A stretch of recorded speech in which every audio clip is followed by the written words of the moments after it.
A blessed day to you, all my sports to the bone people. Welcome back to the channel.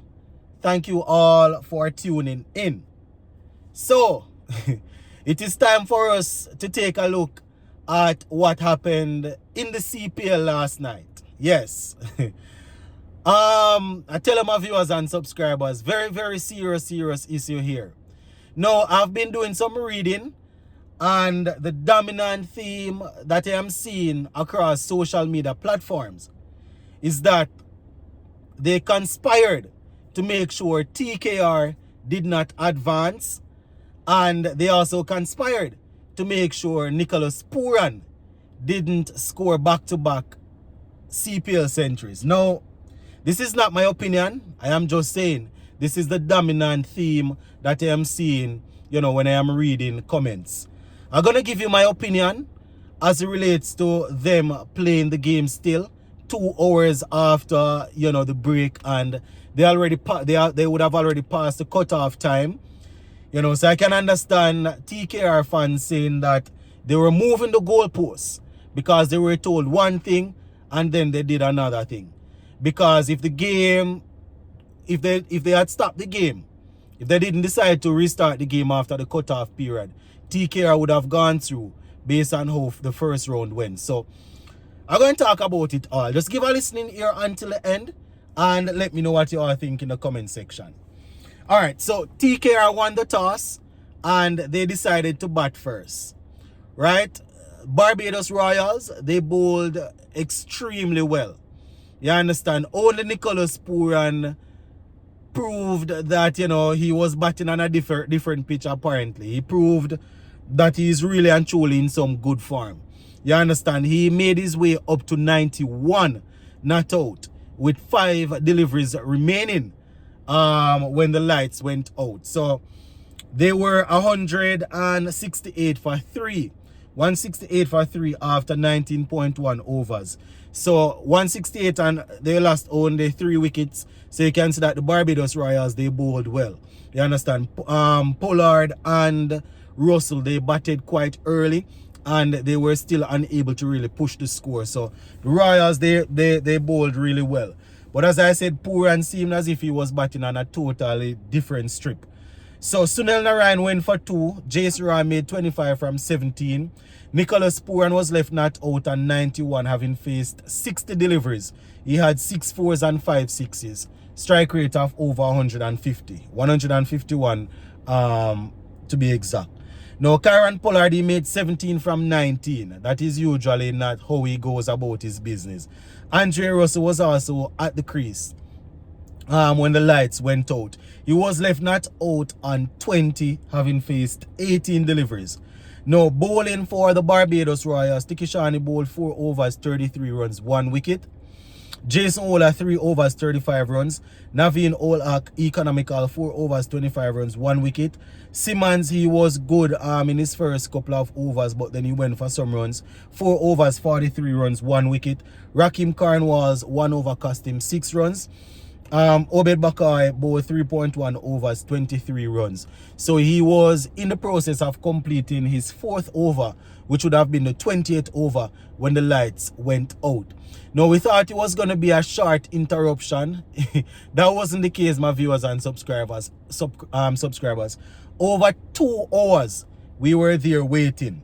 Now, the Barbados Royals, when the lights eventually came back, they were given a reduced target. They were given 60 to make, right? They were given 60 to get. And they got to the target losing 1 wicket. You understand? And they had 4 deliveries remaining. So they used up I think they used up about 4.2 overs out of the 5. They were given 5 overs to score that 60 runs. They used up 4.2 overs out of it. So they were left with 4 deliveries. Now, batting for them, Ravman Powell, he was left not out on 9. Quinton de Kock made 4. David Miller walked in at number 3. And he basically took the game home for the Barbados Royals. He scored 50 from 17. 3 fours and 5 sixes. right? Sunil Narayan took the solitary wicket, 1 for 22 from his 2 overs. Now, my viewers and subscribers, the Duckworth-Lewis system was used to give Barbados Royals a target to chase, right? And TKR one to defend. Now, we generally see the Duckworth-Lewis method when we have rain, or if we are playing in the Middle East or somewhere and we have a desert storm and stuff like that. But there's a desert storm. You know, we having dust across the ground and thing. Now, it was very, very weird waiting over an hour and a half, going into 2 hours to see the game resume. Right? Now, after about an hour and a half, going into 2 hours, Simon Dole, the commentator, he came on and he reminded us that if they got past a certain time, which would have been the cutoff period, there wouldn't be any game and Barbados would be eliminated. TKR would have advanced based on the fact that, you know, they finished off the first round in a better position than Barbados. So that was the whole thing going in, that if there was to be any problem, that is what would have happened. Well, they moved the goalpost on TKR.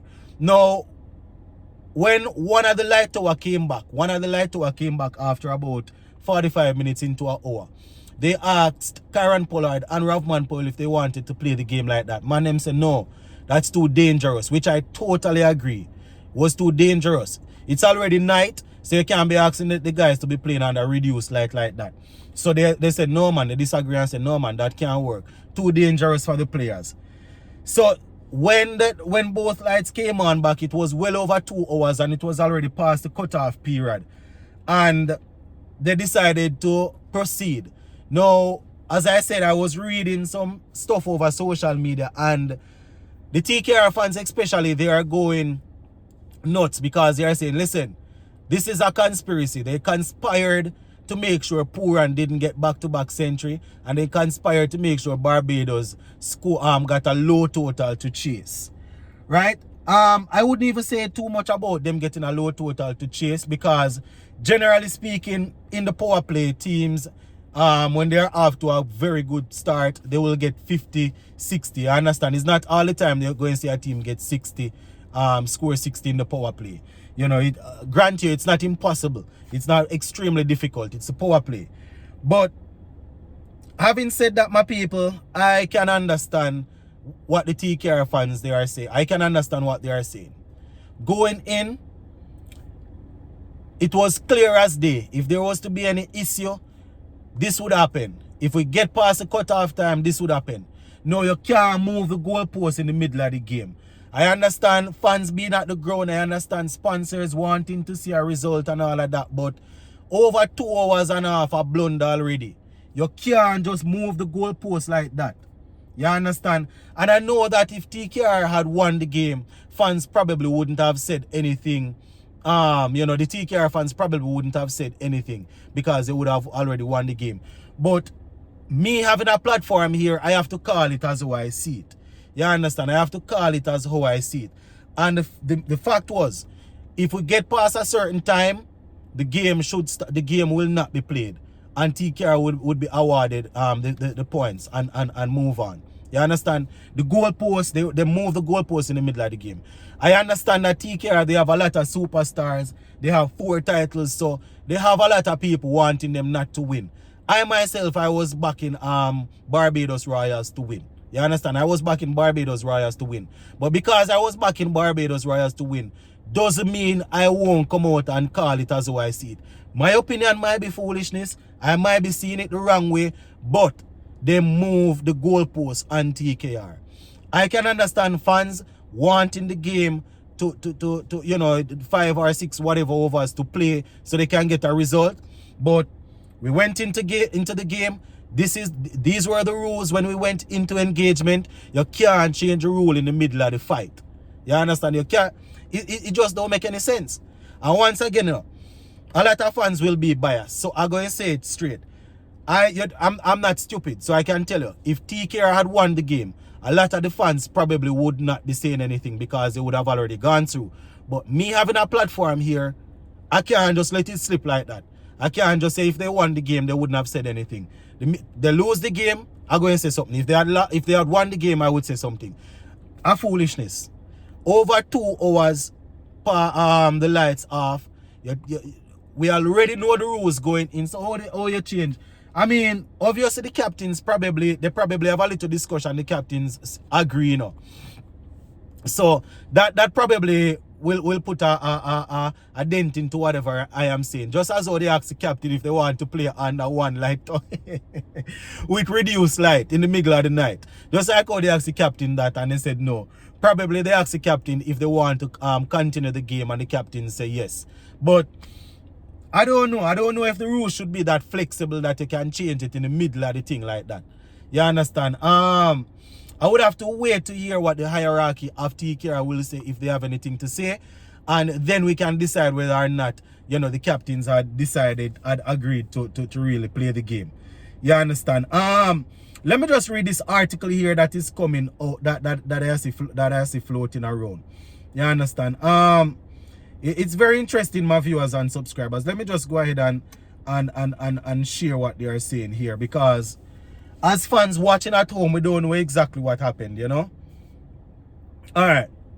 So I am taking this from the Wisden Cricket. I'm going to read it for a little while. So it says the Caribbean Premier League 2024 eliminator between Barbados Royals and TKR on Tuesday. Right? And Tuesday night was decided via the DLS method after the floodlight failure caused a lengthy delay.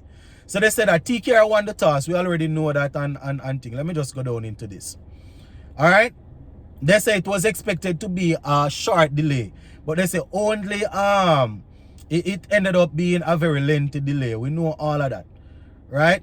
So the confusion over the start time, let's just look at that. They say 1 hour after play had been halted and overs were starting to be lost, Simon Dool on commentary reminded viewers, and I quote, if we do have any more issues with this light tower and it doesn't come back, and we have still got unto 10:52 local time for a 5-over contest, right? This was made clear. But the lights had not been fixed even as the cutoff time came and went. Right? Came and went. Instead, problems remained and it was announced that the match would resume at 11:01 local time with the 5-hour innings for the Royals they say apparently not in line with the regulations. So totally out of what we expected. As I said, I don't know if the captains came together, but as I said, that's moving goalposts. They said this was not taken kindly by TKR fans, as their side would have gone through to qualifier 2 in the case of an abandonment match on the account that they finished higher on the points table, right? Now, let me read a couple of comments sent out by the TKR fans. They say, game should have been done at 10:52, but CPL moved some goalposts, right?